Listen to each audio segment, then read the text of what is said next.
Olá pessoal, tudo bem? Pessoal, essa semana nós vamos conversar com vocês sobre lesões de joelho. Pessoal, é bastante comum que os cães, principalmente os cães, os gatos um pouco menos, apresentem algumas lesões osteoarticulares, principalmente na articulação do joelho. Para quem não sabe, o joelho ele é formado por um complexo articular que se forma pelo fêmur, pela tíbia, pela patela, pelos meniscos que ficam dentro da articulação e também pelos ligamentos cruzados cranial e caudal. Além disso, cápsula articular e tendão patelar. Tudo isso forma a articulação do joelho, uma articulação relativamente complexa, que é uma articulação sinovial. Tudo bem?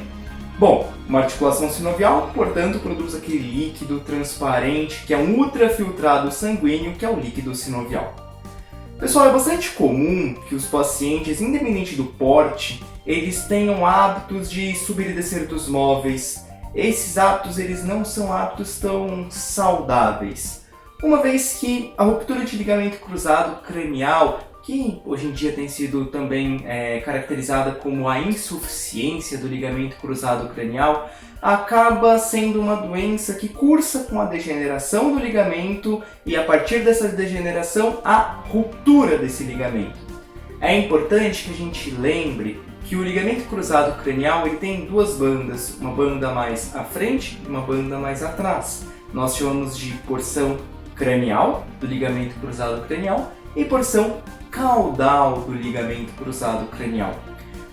Cães pequenos com hábitos de subir e descer dos móveis, cães grandes com hábitos de realizar exercícios de explosão ou mesmo subir e descer dos móveis, são pacientes mais predispostos à ruptura do ligamento cruzado cranial, sendo que a literatura tem referido para a gente cada vez mais algumas raças mais predispostas. Talvez hoje a raça mais descrita como tendo uma porcentagem maior de ruptura de ligamento cruzado cranial seja o Golden Retriever.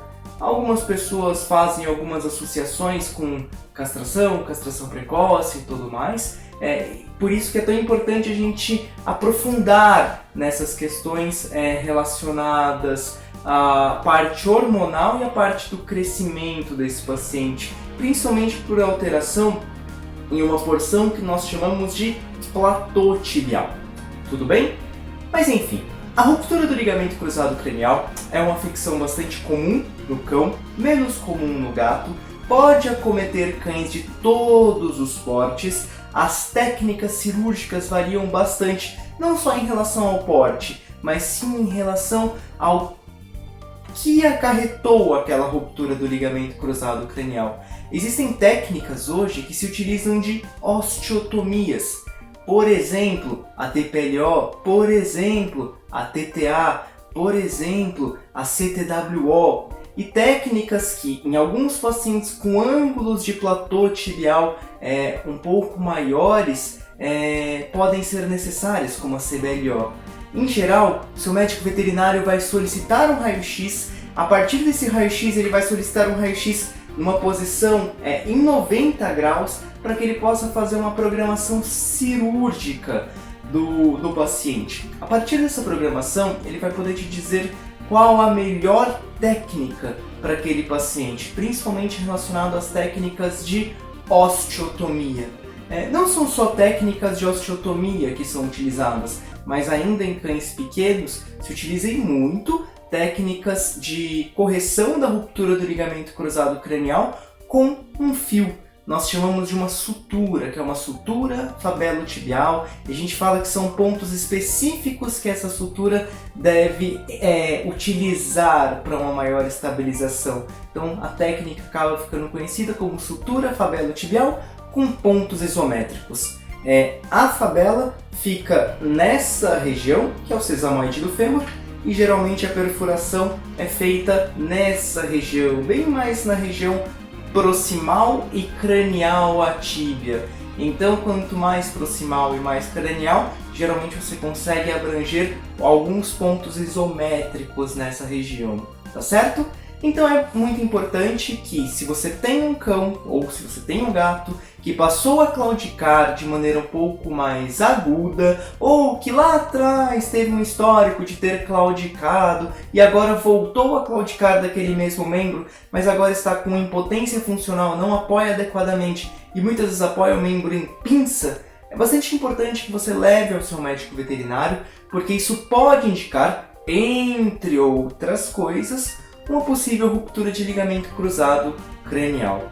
Tá certo, pessoal? Então, se o seu cão, se o seu gato, mas principalmente se o seu cão tem hábito de subir e descer dos móveis, é claro que o gato a gente não consegue controlar em relação a isso, mas se o seu cão tem esse hábito, tente cortar um pouco esse hábito. Evite que ele fique em piso liso, dê preferência por piso rústico e, sobretudo, mantenha o seu cão num peso adequado e com um fortalecimento muscular adequado. O passeio com o seu cão é muito importante. Tá certo, pessoal? Foi um prazer e, tendo qualquer dúvida, estamos à disposição. Um abraço! Venha conhecer a Vita Pet, na Avenida Camilo Mazzoni. Todos os tipos de rações, inclusive especiais e super prêmio. Calopsitas, peixes e você tem acessórios, coleiras, guias, comedouros, bebedouros, roupinhas, arranhadores, shampoos e muito mais. Aberto de segunda a sexta, das 9 às 19 horas e aos sábados, das 9 às 17 horas. Venha conhecer a Vida Pet, Avenida Camilo Mazzoni, 1013, no Jardim Paraíso.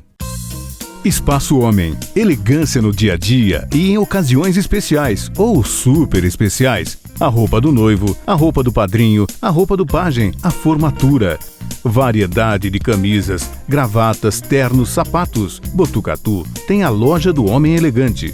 Espaço Homem, Rua Tenente João Francisco 625, telefones 33540704, 997949539.